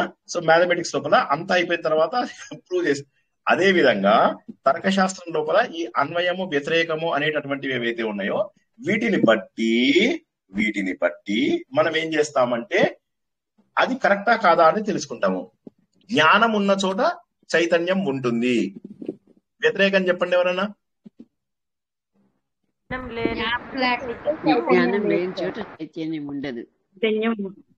వ్యతిరేకం ఉండదు. జ్ఞానం లేకపోతే చైతన్యం ఉండదు. ఈ రెండిట్లలో ఏమన్నా మనకు కష్టం ఉందా, లేకపోతే ఈజీగానే ఉన్నాయా? ఈ రెండు ఒకే విషయాన్ని తెలియజేస్తున్నాయా, లేక వేరు వేరు విషయాలను తెలియజేస్తున్నాయా? ఒకే విషయాన్ని తెలియజేస్తున్నాయి. ఒకే విషయాన్ని తెలియజేస్తుంది. ఇప్పుడు నేను చెప్తా. చైతన్యం ఉన్న చోట భావనలు కనిపిస్తాయి. అపోజిట్ చెప్పండి. చైతన్యం లేని చోట భావనలు కనిపించవు. చైతన్యం లేకపోతే భావనలు తెలియవు, భావనలు కనిపించవు. ఈ రెండు కరెక్టేనా కాదా? ఒకే పాయింట్ చెప్తున్నాయా లేదా? అవునా? అయితే ఇప్పుడు అంటే చైతన్యం లేకపోతే మీకు అనుభవం లేదు. చైతన్యం లేకపోతే మీకు అనుభవం లేదు. మీరు నిద్ర సమయం లోపల ఉన్నప్పుడు గాని, మరణ సమయంలో మీరు ఉన్నప్పుడు గాని, అంటే నిద్ర అంటే నా ఉద్దేశం గాఢ నిద్రలో ఉన్నప్పుడు గాని, మరణ సమయంలో గాని మీకు అనుభవం లేదు. ఎవరికైనా తెలుసా? కానీ పొద్దున లేచిన తర్వాత తెలుస్తుంది, నేను బాగున్నాను అని చెప్పేసి తెలుస్తుంది. కానీ ఆ సమయంలో మనకు తెలిసే అవకాశం లేదు. సో ఇది అన్వయం, చైతన్యం ఇవి కలిసాయి. ఓకే, ఇంకొక ఎగ్జాంపుల్ చెప్తాను, చెప్పండి. బ్రహ్మ ఉన్న చోట జగత్తు ఉన్నది. అపోజిట్ చెప్పండి. ఏం ఉన్న చోట సార్ మళ్ళీ చెప్పండి. పరబ్రహ్మ. పరబ్రహ్మ ఉన్నాం. పరబ్రహ్మ లేని చోట విశ్వం లేదు సార్. పరబ్రహ్మ లేని చోట విశ్వం లేదు, ప్రపంచం లేదు, విశ్వము లేదు. సో ఈ రెండు కూడా బాగానే ఉన్నాయి. ఇప్పుడు నేను చెప్తా, శరీరంతోని ఆనందము వస్తుంది. శరీరం లేకపోతే ఆనందం రాదా? తప్పు సార్. ఎందుకు అసలు తప్పు లేదు చెప్పండి సార్, కాదు. శరీరమే లేకపోతే ఆనందం ఎక్కడి నుంచి వస్తుంది సార్? శరీరం ఉంటే ఆనందం ఉంటుంది. శరీరం లేకపోయినా శరీరంతో ఆనందం కాదు, మనసుతో వస్తుంది కదా సార్ ఆనందం. ఆనందం వస్తుంది మనస్థితికి. లేదు, ఇక్కడ మనస్థితి శరీరం బట్టి మనసు కూడా. ఒక్క నిమిషం, ఇక్కడ శరీరం అంటే మనసు, శరీరము ప్లస్ మనసు, శరీరము ప్లస్ మనసు అనుకోండి. ఇక్కడ శరీరము ప్లస్ మనసు, కొద్దిగా జాగ్రత్తగా వినండి. శరీరము ప్లస్ మనసు ఇవి ఆనందాన్ని కలిగిస్తాయి. ఇది ఉంటేనే ఆనందం ఉంటుంది. దీనికి వ్యతిరేకమైంది శరీరం మనస్సు లేకపోతే ఆనందం ఉండదు అని. ఆనందం ఉండదు. ఈ రెండు ఒకే పాయింట్ చెప్తున్నట్టుగా ఉన్నా రెండవ పాయింట్ తప్పు కదండి. శరీరం మనసు లేకపోయినా ఆనందం ఉంది. అది ఎందుకుంది? మనము గాఢ నిద్ర లోపల ఆనందమయమైనటువంటి రూపం లోపల ఉన్నాము. కాబట్టి ఆనందానికి శరీరం యొక్క అవసరం లేదు. ఈ పాయింట్ అర్థం కాని వాళ్ళు ఎవరైనా చెప్పండి నాకు ఒకసారి. మనం ఏం చేస్తాం? అన్వయము వ్యతిరేకము ద్వారా మనం ఒక కంక్లూజన్ కు వస్తున్నాం. ఒక హైపోథసిస్, ఒక కంక్లూజన్. ఈ మధ్య లోపల ఏం చేస్తున్నాము? ఒక అన్వయము, ఒక వ్యతిరేకము తీసుకుంటున్నాము. ఈ అన్వయం ద్వారా వ్యతిరేకం ద్వారా పోల్చి చూసుకొని రిజల్ట్ కనిపెడుతున్నాం. ఇప్పుడు ఏమనుకున్నాము? శరీరము ఆనందానికి సంబంధం ఉంది అని హైపోథసిస్ నాది. నా హైపోథసిస్ ఏంది? నా థీరం ఏంది? శరీరానికి ఆనందం కావాలి, కంపల్సరీ సంబంధం ఉంది అని. దాన్ని మనం ఎలా చేసాము? శరీరం ఉంటేనే ఆనందము అన్నాం. వ్యతిరేకం ఏమైంది? శరీరం లేకపోతే ఆనందం లేదు అన్నాం. కానీ గాఢ నిద్రలో మనం ఆనందంగా ఉన్నాము. అందుకని ఏమైంది? ఇప్పుడు నేను చెప్పిన హైపోథసిస్ ఏంటి? ఇక్కడ ఒక డౌట్ అడగొచ్చా సార్? శరీరం గాఢ నిద్రలో ఆనందంగా ఉన్నాము అని గుర్తించలేకపోతే అనుభవం లేదు. అది అనుభవం లేకపోవడం వేరు, ఆనందం ఉందా లేదా అనేది చెప్తున్నా నేను. గాఢ నిద్రలో ఆనందం ఉంది, అందుకే మీరు పొద్దున్న ఆనందం ఉంది. అనుభవం మీకు తెలియడం లేదు. అది ఇందాక అయిపోయింది. అది ఆ ఎగ్జాంపుల్ ఇందాక అయిపోయింది. మీరు అనేది అనుభవం మనకు తెలియడం లేదని. కానీ నేను అనేది ఆనందం లేదని మీరు చెప్పలేరు. ఎందుకంటే గాఢ నిద్ర వల్లనే ప్రతి మనిషి ఆనందంగా ఉంటాడు. గాఢ నిద్ర ఎప్పుడు లేకపోయినా ఆనందంగా ఉంటాడు. సో కాబట్టి లేచే కూడా ఆనందం ఉంటుంది సార్. గాఢ నిద్రలో ఉంటే లేచే కూడా ఆనందం మనం ఎక్స్పీరియన్స్ అవుతాం కదా సార్. ఆ ఫ్రెష్నెస్ వేరేగా ఉంటుంది, ఆనందం వేరేగా ఉంటుంది. కరెక్ట్. ఒక్కసారి మనం డివియేట్ అవ్వకుండా ఒక్కసారి ప్లీజ్ అందరూ వచ్చేసేయండి. మళ్ళీ ఫోకస్. నా థీరం ఏంటంటే శరీరంతో ఆనందం అనేటటువంటిది నా థీరీ. నేనేం చెప్పబోతున్నాను? శరీరం ఉంటేనే ఆనందం, నాకు ఆనందం అంతా శరీరంతో వచ్చింది అని నేను చెప్పాను. ఓకే, ఇప్పుడు దానికి మనం ఒక అన్వయము, ఒక వ్యతిరేకము ఇంట్రొడ్యూస్ చేద్దాం. శరీరంతో కూడిన ఆనందమే ఆనందము అని చెప్పేసి ఫస్ట్ లైన్. తర్వాత ఏంది? శరీరం లేకపోతే ఆనందమే లేదు అనేటటువంటిది వ్యతిరేకం. వ్యతిరేకం మీద మన అందరికీ కూడా అనుమానాలు ఉన్నాయి. లేదు సార్, శరీరం లేకపోయినా కూడా ఆనందం ఉంటుంది, కాబట్టి వ్యతిరేకం అనేటటువంటి పాయింట్ తప్పు. వ్యతిరేకం అనే పాయింట్ తప్పు అంటే నేను ఇచ్చినటువంటి థీరం తప్పు. నేను ఇచ్చిన థీరం ఏంటి? శరీరమే ఆనందానికి మూలము అని చెప్పాను థీరం. ఆ థీరం సార్ మీరు థీరం తప్పు ఉంది సార్ అంటారు. అంటే శరీరానికి ఆనందంతో సంబంధం లేదు. ఉల్టా చెప్పి ఆనందానికి శరీరంతో సంబంధం లేదు. సో అన్వయము వ్యతిరేకము మధ్య సమన్వయం లేకపోతే, అన్వయము వ్యతిరేకము మధ్య సమన్వయం కుదరకపోతే చెప్పిన థీరం తప్పు అవుతుంది. మన థీరం ఏమనుకున్నాము? శరీరం ఆనందకారకము అని చెప్పేసి అనుకున్నాం. శరీరం ఆనందకారకము అని చెప్పి అనుకున్నప్పుడు ఇప్పుడు ఏమైంది? శరీరానికి ఆనందం అవసరం లేదు అని చెప్పేసి రిజల్ట్ వచ్చింది. మీరు రిజల్ట్ ఏమొచ్చింది? శరీరం ఆనందకారకం అని మొదట్లో అనుకున్నాం, లాస్ట్ లో వచ్చిన రిజల్ట్ ఏంది? ఆనందానికి శరీరంతో సంబంధం లేదు అని వచ్చింది. దీన్ని మొత్తము మన అద్వైతం మొత్తంలో కూడా ఇదే ఉపయోగిస్తాం. అద్వైతం మొత్తంలో కూడా ఇదే ఉపయోగిస్తాం. నేను ఆనందంగా ఉన్నాను, శరీరం లేకపోయినా కూడా నేను ఆనందంగా ఉన్నాను. నేను భూమిని కాదు అంటున్నాడు. ఇప్పుడు ఇది అర్థమైందా? ఎవరికైనా అర్థం కాలేదా? ముందు ఒక్కసారి చెప్పండి. అర్థం కాని వాళ్ళు ఎవరైనా ఉంటే వాళ్ళకి ఒకసారి ఎక్స్ప్లెయిన్ చేస్తాను. మళ్ళీ శరీరంతో సంబంధం లేదు, అంతే కదా సార్? ఆనందానికి అది రిజల్ట్. ముందు థీరం ఏంటి? ముందు థీరం నేను ఏ శరీరం ఎజంప్షన్ ఉంటేనే చూసిన ఆనందం ఉంటుంది అనేది థియరీ ఒకటి. దానితో నేను మొదలెట్టి శరీరం లేకపోయినా కూడా ఆనందంగా ఉంటాము అనేది రిజల్ట్ వచ్చింది. అంటే ఏంటంటే అన్వయము వ్యతిరేకం మధ్య సమన్వయం లేకపోతే మనము మొదట్లో చెప్పుకున్న థీరానికి వ్యతిరేకమైనటువంటి రిజల్ట్ ఇస్తాం అన్నమాట. సో అప్పుడు వ్యతిరేక రిజల్ట్ ఇచ్చి లేదు ఆనందంగా ఉండడానికి శరీరం అవసరం లేదు అని చెప్పేసేటువంటి రిజల్ట్కి వచ్చాం మనం. అదే ఈ శ్లోకాలన్నింటిలో మీకు ఏం కనిపిస్తుందంటే నా నా నా నా నా అని కనిపిస్తుంది. ఇప్పుడు మీకు కష్టమైన టైం అయిపోయింది, సుఖం టైంలోకి వద్దాం ఒకసారి మళ్ళీ. ఈ మొత్తం వేదాంతం అంతా కూడా నెగటివ్ గానే ఉంటుంది. వేదాంతం అంతా ఎట్లుంటుంది? నెగటివ్ గానే ఉంటుంది. న భూమిర్ న తోయం న తేజ న వాయు న ఖం న ఇంద్రియం న తేషాం సమూహ. ఇందులో నా లేని పదం ఏముంది? నా భూమి అంటే నేను భూమిని కాదు, నా తోయం అంటే నేను నీరు కాదు, నా తేజ అంటే నేను అగ్ని కాదు, నా వాయు అంటే నేను వాయువుని కాదు, నా ఖం అంటే నేను ఆకాశం కాదు, నా ఇంద్రియం అంటే నేను ఇంద్రియాలు కాదు, నా తేషాం సమూహ. ఈ అన్నిటిని కలుపుకుంటే ఏదైతే గుంపుగా కలిపేశాను అనుకో ఆ గుంపు కూడా నేను కాదు. తేషాం సమూహ, వాటన్నిటి సమాహారం కూడా కాదు నేను.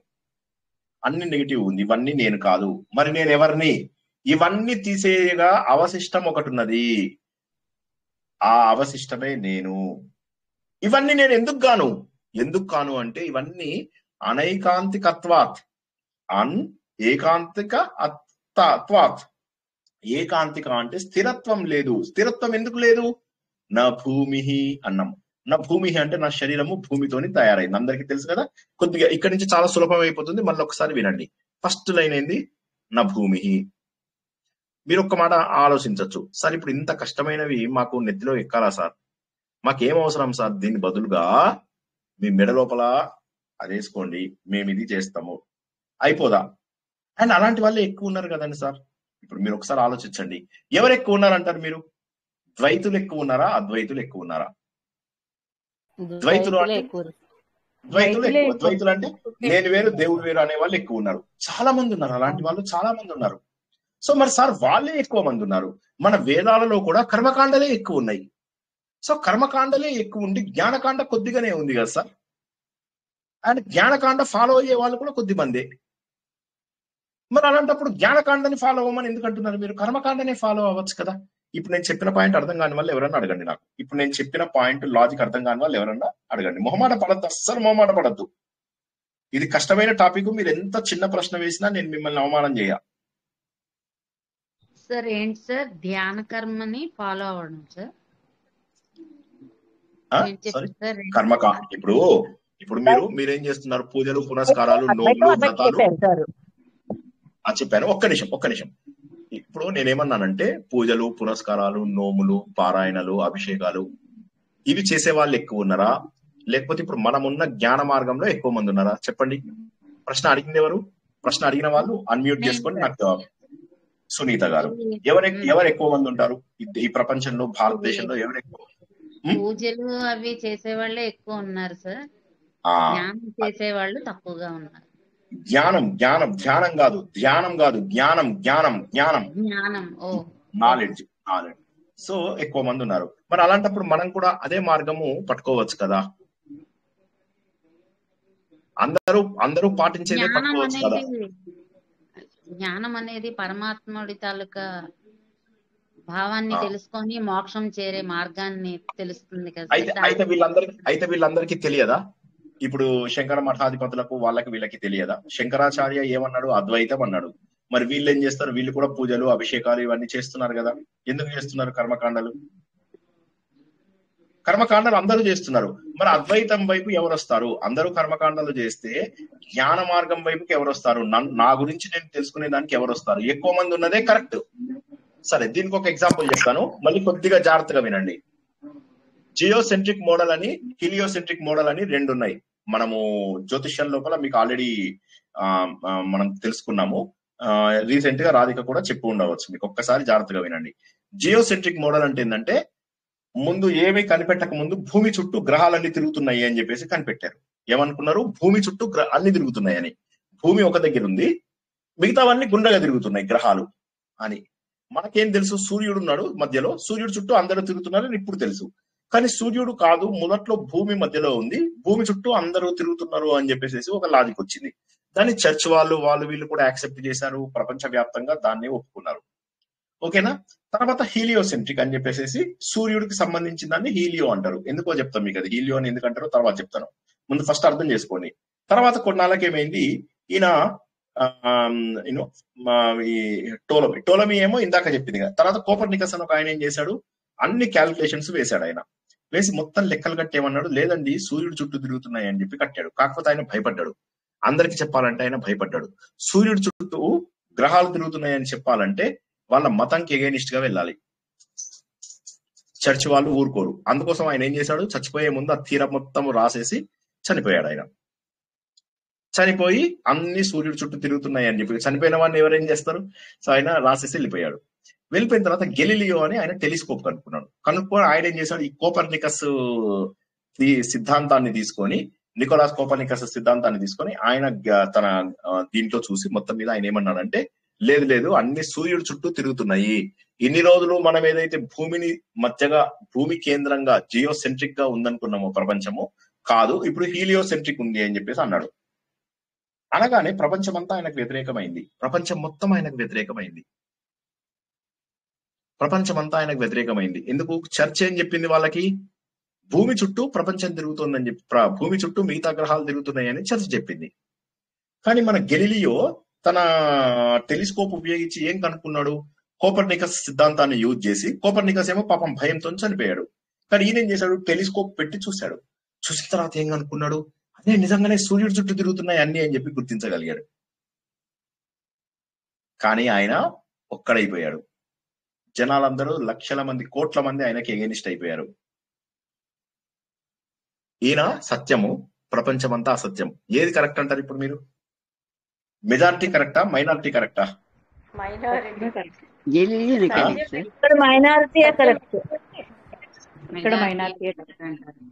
సో కాబట్టి తక్కువ మంది ఫాలో అవుతున్నారా, ఎక్కువ మంది ఫాలో అవుతున్నారా అనే ప్రశ్న కాదు ఇక్కడ.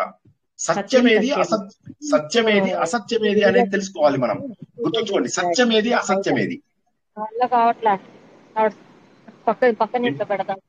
సుమిత్ర గారు మ్యూట్ లో పెట్టుకోరా.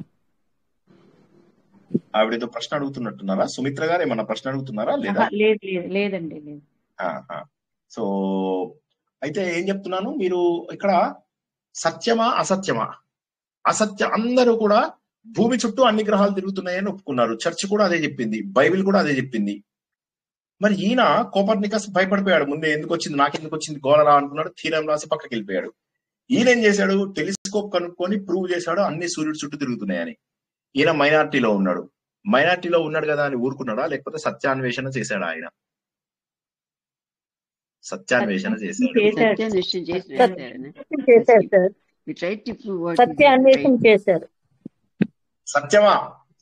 సత్యము అసత్యంతో చెప్తుంది అన్నమాట.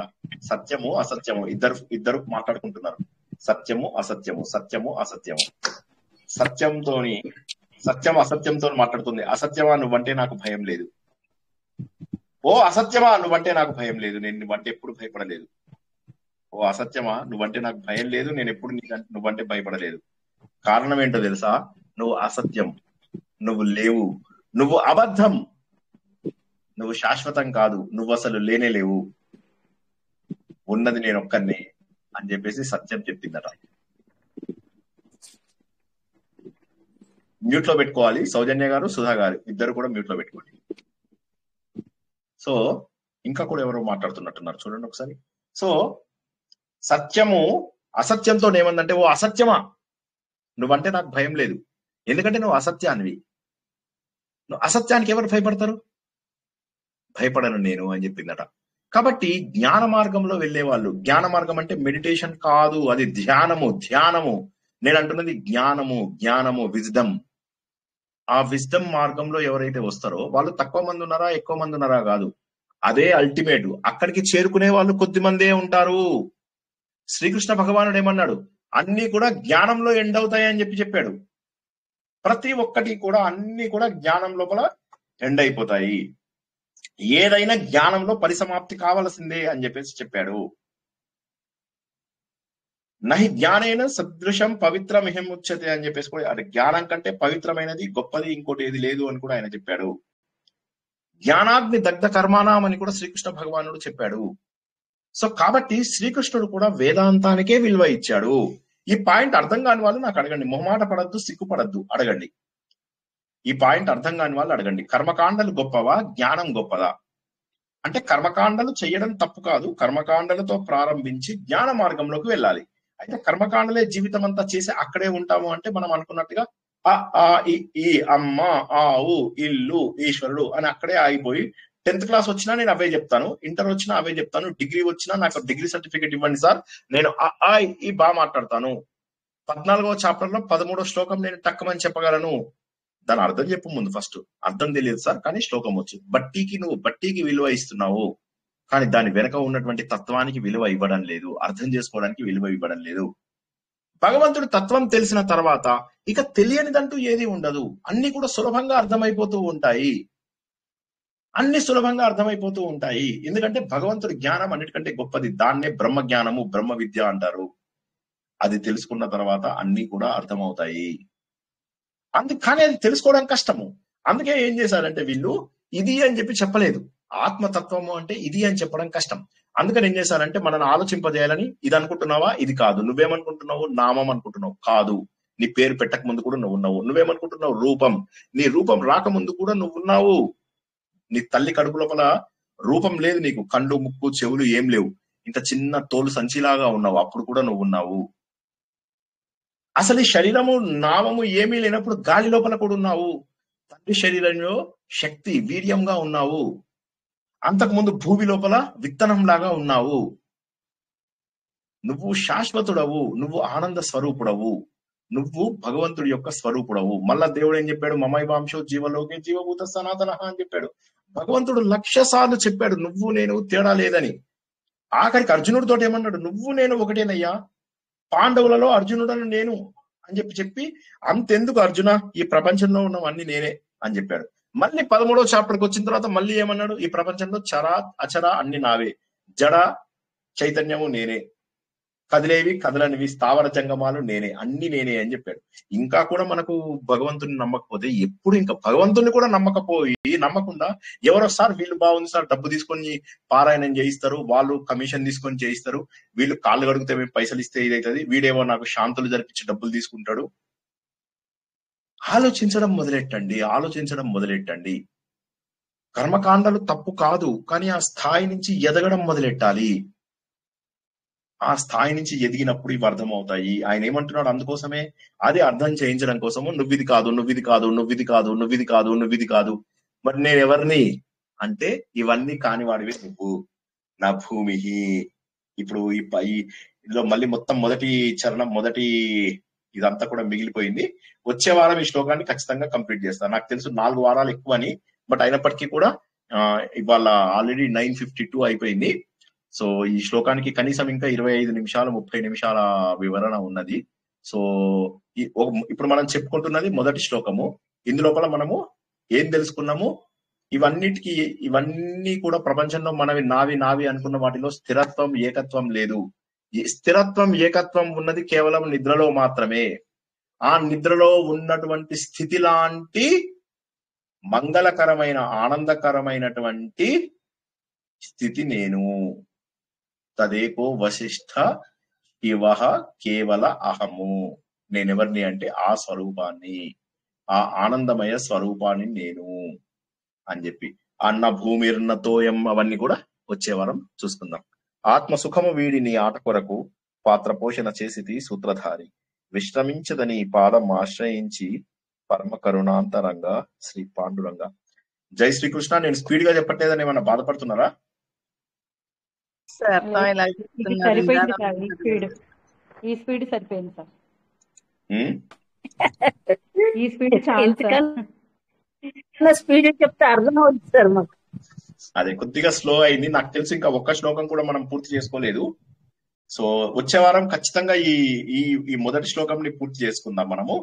ఓకే, ఇవాళ అర్థం కాని వాళ్ళు ఏమి మొహమాట పడకుండా అడగండి, ఏం మొహమాట పడద్దు. నేను ఒకసారి క్లుప్తంగా చెప్తా ఏం తెలుసుకున్నామంటే, మనము ఎవరు నేను అనే దాని గురించి అన్వేషిస్తున్నాం. ఈ నేను అనే దానికి అన్వేషణ ఎందుకు చేయాలి అనే విషయాన్ని మనం ఇవాళ ముందు నుంచి తెలుసుకుందాం.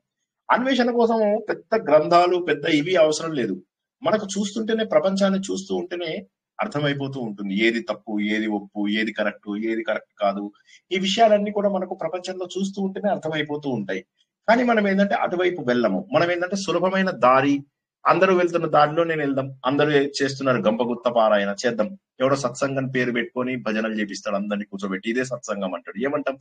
సత్సాంగత్యం అంటే మంచి నేర్పించే సాంగత్యము అని ఎవరికి తెలియదు. ఎవరో డబ్బులు తీసుకొని ఇవి నేర్పిస్తాడు, అవి నేర్పిస్తాడు, స్తోత్రాలు నేర్పిస్తాడు, మంత్రాలు నేర్పిస్తాడు, వాడి దగ్గరికి వెళ్తా, ఇంకోటి దగ్గరికి వెళ్ళి ఊడిగం చేస్తాను, ఇంకోటి దగ్గరికి వెళ్ళి ఇంకోటి, ఇవన్నీ చేసి ఇంత కష్టపడాల్సిన అవసరం ఏముంది? ఆనందకరమైనటువంటి ఒక సొల్యూషన్ ఉంది. అదేంటంటే కర్మకాండాలను దాటినటువంటిది. 30 ఏళ్ళు చేశారు కదా, అన్ని చేశారు కదా, మీరు నవములు వ్రతాలు చేశారు కదా, ఇక చాలు. ఎన్నాళ్ళు చేస్తారు? ఆలోచించడం మొదలెట్టండి.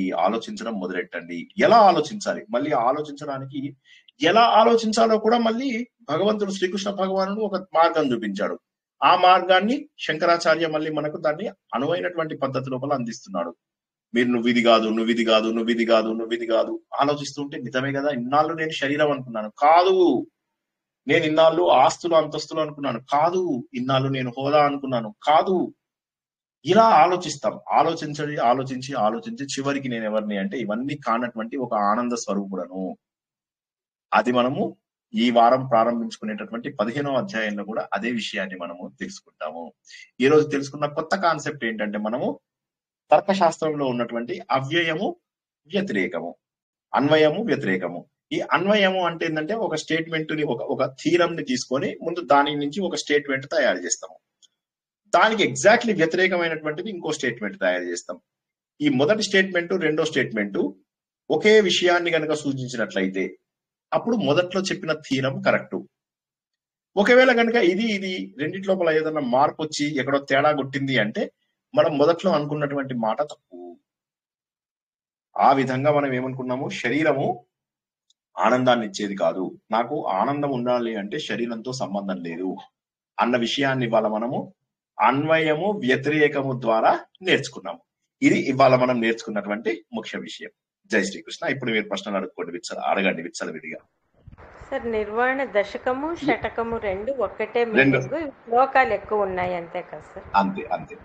నిర్వాణ దశకము, నిర్వాణ షట్కము, సాధనా పంచకము, మనీషా పంచకము, ఏకశ్లోకి, తర్వాత మీకు ఇది దాన్ని ఏమంటారు, వందున్నవేందది లహరి, సౌందర్య లహరి, శివానంద లహరి, ఉపదేశ సహస్రి, వీటన్నింటిలో కూడా ఒకటే. అయితే శివానంద లహరి, సౌందర్య లహరి ఏమైందంటే మధ్య లోపల కొంతమంది దాన్ని పొల్యూట్ చేసేసి ఆయన రాయని శ్లోకాలను కూడా ఇరికించేసేసారు అనమాట. అందువల్ల చిన్న ప్రాబ్లం వచ్చింది. బట్ దట్ ఈస్ ఫైన్, అది కూడా నేర్చుకోవచ్చు, తప్పేమీ లేదు. కాకపోతే ఏంటంటే దాని బదులు ఏవైతే మనకు పాడుగాలేదో, భజగోవిందం ఫర్ ఎగ్జాంపుల్, రేపు ఈ భజగోవిందం ఇవాళ లాగా కష్టంగా ఉండదు, రేపు చాలా సులభంగా ఉంటుంది. మీ అందరికి ఫేవరెట్ అని నాకు తెలుసు. సో అందరూ డెఫినెట్ గా రేపు కూడా చాలా మంది జాయిన్ అవుతారు, నాకు అది కూడా తెలుసు. మనం ఒకటేమో సులభంది నేర్చుకుంటున్నాం, ఒకటేమో కష్టమైనది నేర్చుకుంటున్నాం. మనం ముందట్లో చెప్పినట్టుగా మనం ఏమేమి నేర్చుకుంటున్నాము?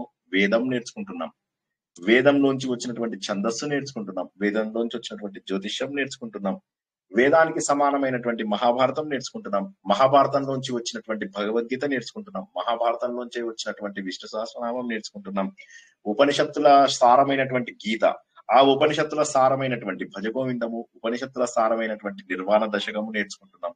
అన్ని ఒకదానికొకటి సంబంధం ఉన్నవే, ఏవి సంబంధం లేనివి కాదు. అండ్ వీటన్నిటికీ కారణభూతమైనటువంటి సంస్కృత శిక్షణ. సంస్కృతము ఎంత వీలైతే అంత ఎక్కువ నేర్చుకోలేము, ఎంత మన ప్రవచనాలకు ఎంత అవసరమైతే అంత. ఈ విధంగా మనం నేర్చుకుంటున్నటువంటి ప్రతి కోర్సు కూడా లింక్ ఉన్నటువంటి కోర్సే.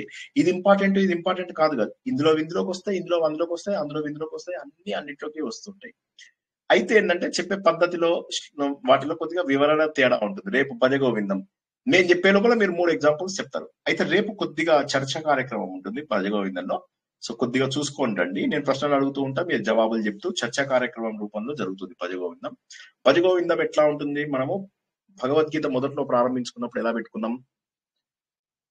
డిస్కషన్, ఒక కథ, దాని తర్వాత కొన్ని ప్రశ్నలు, ఆ ప్రశ్నలలోంచి మళ్ళీ ఒక సారాన్ని కనుక్కొని చెప్పుకున్నాం, అవునా? భజగోవిందం ఏం చేసాం మనము? ఒక వారం ప్రవచనం నడుస్తుంది, అంటే పూర్తిగా నేనే చెప్తాను. ఒక వారము చర్చా కార్యక్రమం. ఇప్పటి వరకు మనకు జరిగినవి అట్లాగే జరిగాయి. మీరు కావాలంటే పాతవి చూడండి. ఇప్పుడు రేపు మనకు చర్చా కార్యక్రమం ఉంటుంది. చర్చా కార్యక్రమం ద్వారా ఇప్పటి వరకు మనం తెలుసుకున్న అన్ని శ్లోకాలను మనం ఎలా వంట పట్టించుకుంటాము, వంట పట్టించుకున్న తర్వాత వాటిని మనం ఎలా ఆచరణలోకి తీసుకురాగలుగుతాము అనేటటువంటి విషయాన్ని రేపు చాలా సులభంగా నేర్చుకుంటాం. లక్కీగా మీ అందరికీ ఫేవరెట్ కూడా కాబట్టి మీరందరూ భోజనాలు చేసేసేసి చక్కగా పీస్ఫుల్ గా కూర్చోండి. ఇవాళలాగా అన్వయము, వ్యతిరేకము, తర్కశాస్త్రము అవేం ఉండవు మీకు. తర్కశాస్త్రం లేదు సార్, తుర్కశాస్త్రం వద్దు, మాకు తర్కశాస్త్రం వద్దు, మాకు సులభంగా చెప్పండి చాలు అంటే రేపు సులభంగా నేర్చుకుందాం. ఓకే, ఇవాళ కష్టంగా నేర్చుకున్నాం కూడా రేపు సులభంగా నేర్చుకుందాం.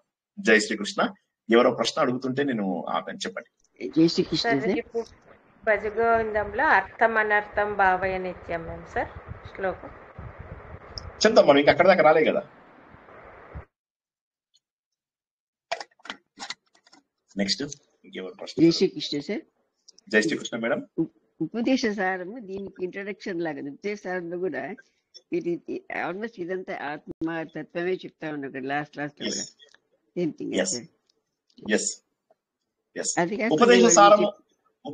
ఉపదేశ సారానికి వీటికి డిఫరెన్స్ ఏంటో ముందు చెప్తాను ఒకసారి. ఉపదేశ సారం అంటే భగవద్గీత. ఉపదేశ సారము భగవద్గీత ఒకటే.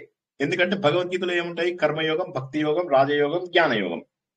ఇందులోపల అంతే మీకు ఉపదేశ సారంలో భక్తి యోగము, కర్మయోగము, భక్తి యోగము, రాజయోగము, జ్ఞానయోగము.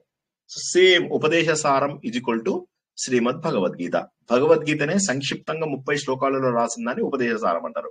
అయితే ఉపదేశ సారంలో ఏమైందంటే జ్ఞానయోగం వచ్చేసరికి కొద్దిగా కాంప్లికేట్ చేశారు ఆయన, అంటే చాలా కష్టంగా పెట్టారు.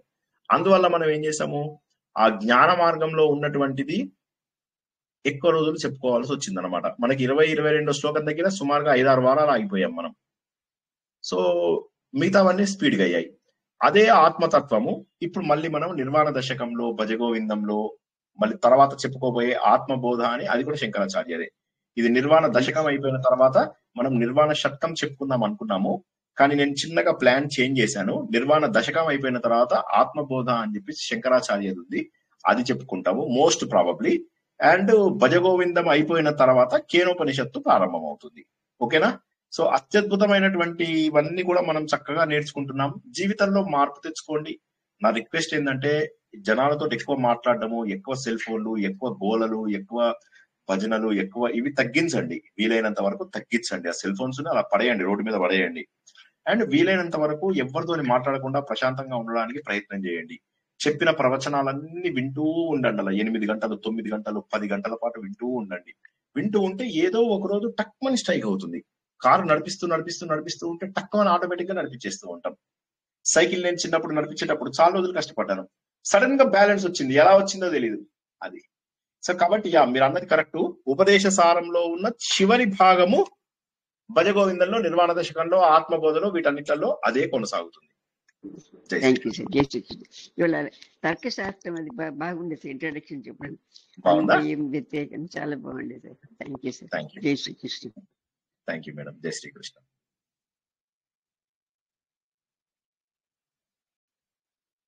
ఇంకెవరికైనా ప్రశ్నలు ఉన్నాయా? మొహమాట పడద్దు. మీరు మొహమాట పడితే నేర్చుకోలేదు. నేనేం అనుకోను తెలుసా, మీరు అడిగితే ప్రశ్నలు అడిగితే నేను సంతోషపడతాను కానీ బాధపడను. మీరు ప్రశ్నలు అడగడానికి మొహమాట పడద్దు. సంబంధం ఉన్నటువంటి ప్రశ్నలు తప్పకుండా అడగండి, మంచిగా నేర్చుకుంటాం మనం. అండ్ ఇప్పుడు రేపు భజగోవిందం కూడా కాబట్టి సులభంగా ఇంకా ఈజీగా ఉంటుంది. కొద్దిగా ఒకసారి ప్రిపేర్ అయ్యండి. రేపు భజగోవిందం అందరూ వస్తే మనం తర్కం చేసుకోవడానికి వీలవుతుంది. రేపు కూడా వీలైతే మనము తుర్కశాస్త్రమో తర్కశాస్త్రమో రేపు అందులో భజగోవిందం చేద్దాం. ఓకే, సో చాలా అద్భుతమైనటువంటి జ్ఞానం నేర్చుకుంటున్నాం నిర్వాణ దశకము. మీ అందరికీ నచ్చుతుందని ఆశిస్తున్నాను. బాగా అనిపించిందా నిర్వాణ దశకం? ఈ ఒక్క శ్లోకంకే తలకాయ ప్రాణం తోకొచ్చేసిందా? బాగుంది సార్, చాలా బాగుంది.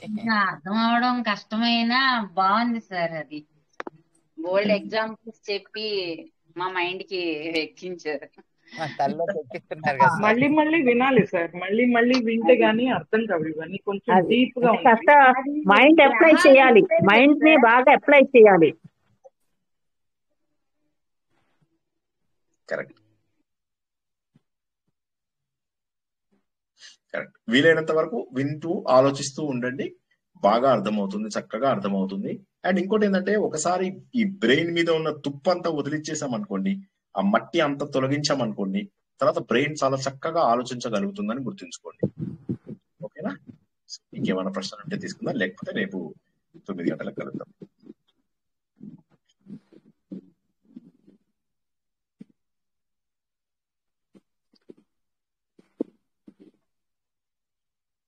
అద్భుతమైనటువంటి విషయాలను తెలుసుకున్నాము. ఆత్మ అనేది మనకు తెలుసుకోవలసినటువంటి విషయమని, మనము చివరగా గ్రహించవలసినది ఆత్మస్వరూపమేనని, మనమంతా కూడా ఆత్మస్వరూపులమని, ఈ ఆత్మ మరేదో కాదని పరమాత్మ యొక్క స్వరూపమని, అది తెలుసుకున్నాక మనకు ఆనందం తప్ప ఇక మరి ఏది కూడా ఉండదు. మన అందరికీ కూడా కావాల్సింది జీవితంలో ఆనందమే. కానీ సంసారంలో ఆ ఆనందం లేదు. ఆనందం ఉన్నట్టుగా అనిపిస్తోంది, కానీ ఇదంతా కూడా ఇంద్రజాలం. ఇది పూర్తి ఇంద్రజాలం. ఇదంతా కూడా మాయ. ఇదంతా కూడా పెద్ద కళ, పెద్ద స్వప్నం. స్వప్నంలోంచి కళ్ళు తెరిచిన తర్వాత స్వప్నంలో ఉన్న వస్తువులన్నీ మాయమైపోయినట్టుగా ఈ బంధాలు, ఈ ఆస్తులు, అంతస్తులు, హోదాలు, స్నేహితులు వీరందరూ కూడా మాయమైపోతారు. ఆ సత్యాన్ని గుర్తిస్తామని ఆలోచన ద్వారా వీలైనంత సమయాన్ని కేటాయిస్తూ తత్వ గ్రంథాలని అర్థం చేసుకుంటామని, సరైనటువంటి పరిణతిని సాధిస్తారని ఆశిస్తూ ఈరోజు ప్రవచనాన్ని ఇక్కడికి ముగిస్తున్నాను.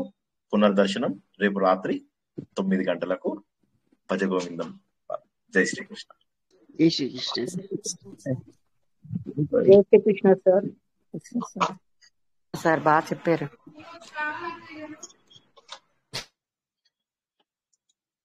శ్రీకృష్ణ సార్.